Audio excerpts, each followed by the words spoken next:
Nikita Mirzani bagikan foto kedua putranya tanpa loli saat Lebaran.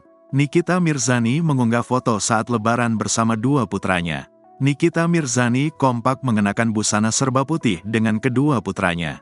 Keterangan dalam unggahan pemilik nama lengkap Nikita Mirzani Mawardi itu pun tak kalah menjadi sorotan.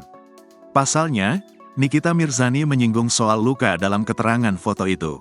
Kalimat yang terucap bisa menggores luka lebih dalam daripada sebuah pukulan, tulis Nikita Mirzani.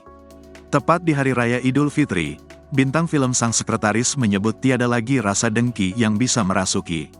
Di hari yang suci, tiada dengki yang boleh merasuki, sambungnya. Ibu tiga anak itu pun mengucapkan selamat Hari Raya Idul Fitri tepat di akhir keterangan unggahan itu. Hingga akhirnya unggahan aktris 38 tahun itu pun mendapatkan beragam komentar, tak terkecuali dari rekan sesama artis. Seperti diketahui, pada momen perayaan Lebaran kali ini Nikita Mirzani tak ditemani putri sulungnya, Loli.